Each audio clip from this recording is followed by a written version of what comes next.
Before Jesse Faden walked through the doors of the FBC, before Alan Wake wrote a single word of prose that then came to life and attacked him, before Jack Joyce did whatever it is he did in Quantum Break, there was only one man who could stand against the darkness of New York City. One anti-hero who would stare into the abyss and not blink. One cop with the voice of an angel and the face of a Finnish game executive genius who could fly through the air and shoot guns in slow-mo like it's a frickin' John Woo movie. And that man is...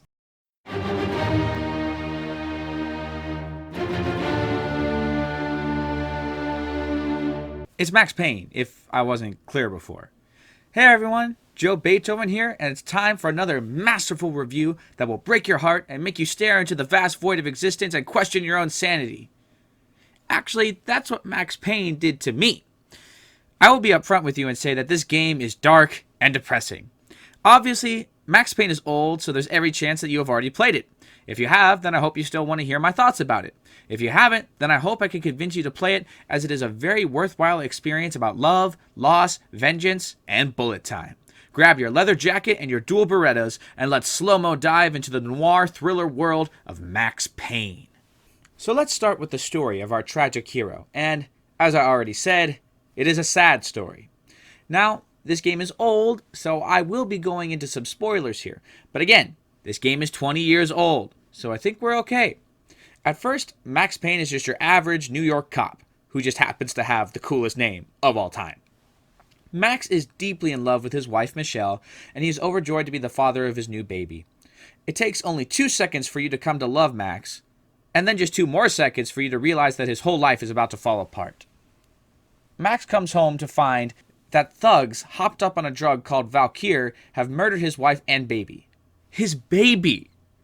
If you thought John Wick was upsetting with the whole dog thing, then you might not be able to handle this game. Naturally, things change for Max after the loss of his family. He becomes an undercover DEA agent and seeks revenge on the Punchinello family, the ones he believes to be behind the Valkyr drug, or V for short. This setup forms the majority of the game's narrative structure. Max gets the name of a crime boss, goes to that crime boss's known hangout, kills all of his henchies, and then kills the boss in, well, a boss fight. This may sound repetitive, but it completely works thanks to the incredible way the story is told. Max Payne's narrative is told primarily through amazing graphic novel cutscenes narrated by the incomparable James McCaffrey, the voice of Max Payne. The art is amazing, and McCaffrey brings power and gravitas to every single line, every single noir detective-style metaphor and simile. That's right, Max Payne is a classic noir revenge story, and it is massively impactful. Yes, you might forget which crime boss you were chasing after the 40th thug you blow away, but that doesn't matter because Max as a character is what carries you through the story. Max is what keeps everything together when the game completely shifts into a conspiracy story involving government experiments and secret societies that actually control what happens in New York City. Yes, the game takes a massive shift in subject matter a little over halfway through. I don't consider this to be a flaw, but it is a little jarring when you realize that everything that has happened to Max has been part of the same conspiracy the entire time. Watching Max seek revenge keeps the story emotionally engaging and exciting, however. You want him to avenge his family, but the game also makes you question the morality of revenge by examining Max's mental state. You see Max's nightmares, both regular and drug-induced, which cause him to question everything he does. And also at one point, makes him realize that he is in a video game, which is a brilliant bit of meta-humor in the midst of all the darkness. There is only one problem with Max Payne's brilliant noir narrative, and it is a problem that other Remedy games have. You might be able to see this coming, but Max Payne's ending is way too abrupt. Why does Remedy keep doing this? Seriously, Max gets his revenge, which is super satisfying, and he actually seems happy for a moment, which seems to be saying that revenge is awesome, which is an interesting message. After that, Max is arrested and thrown into a cop car, and the game just stops. That's it. No wrap-up, and only the smallest hint about what is to come. The game is too good for this to be much of an issue, but I just wish we could have had a slightly more satisfying conclusion. Overall, Max Payne is an incredible example of noir storytelling in gaming, and Remedy should absolutely be commended for creating such a compelling lead character. Now it's time to address the thing that made Max Payne a global sensation, the third-person shooter gameplay. Let me just get this out of the way. Bullet time completely lives up to the hype. Everyone wants to be John McClane or Neo or Jason Bourne or John Wick, and some games attempt to accomplish this by creating incredible scripted scenarios straight from an action movie. This works, but what if instead you had the chance to direct and star in your own action movie?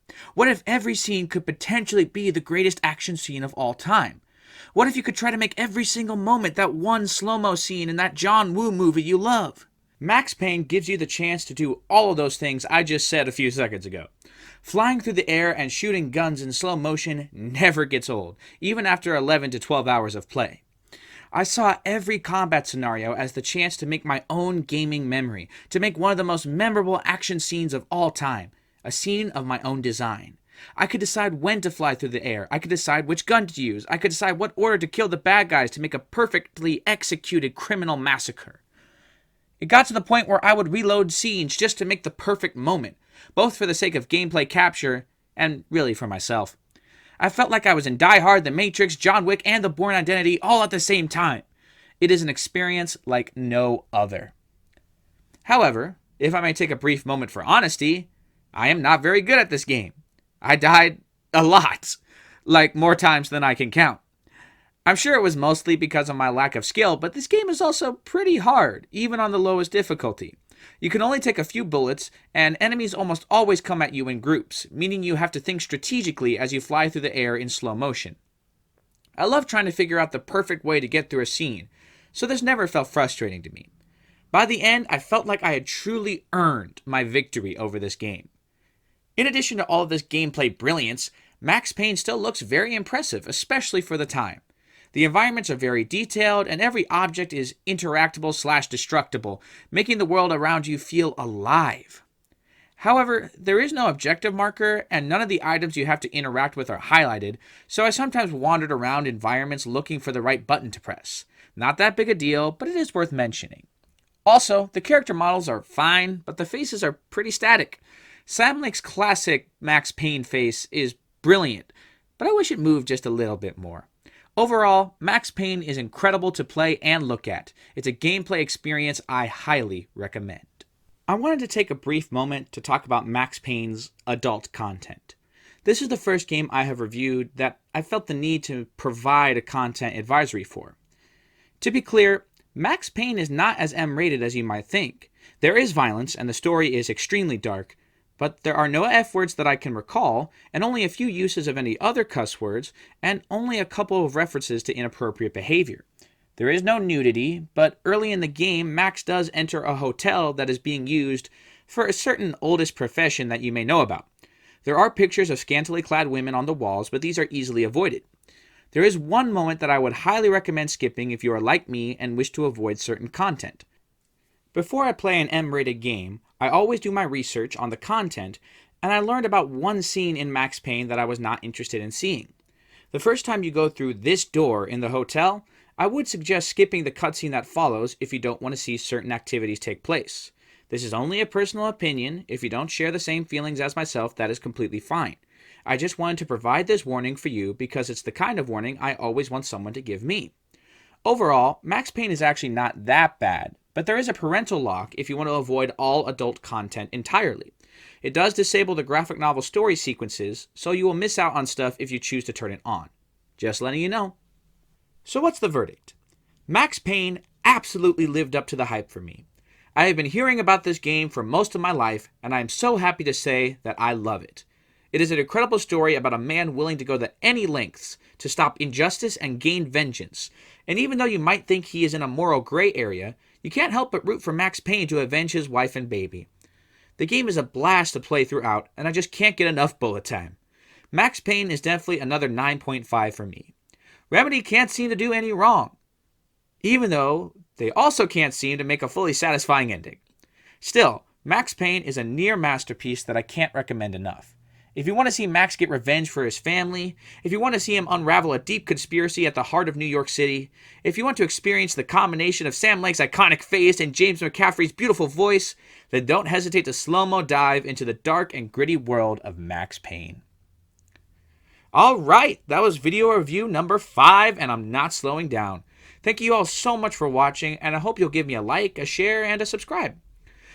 subscribe, whatever. Be sure to click the notification bell so you don't miss out on any upcoming Masterful content.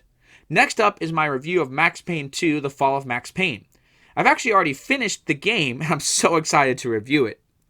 After that, we will be leaving Remedy behind just for now and moving on to one of my favorite game series of all time. Here's a hint. It's Uncharted. I'm really excited to talk about these games, and I hope you're excited to hear me talk about it. I actually might also do a Halloween review for one of my favorite scary games since Halloween's coming up. I haven't decided yet, but I'll keep you updated. Alright, that's all for now. God bless you guys, and I'll catchphrase you later. Yeah, that's a good placeholder for now. Bye!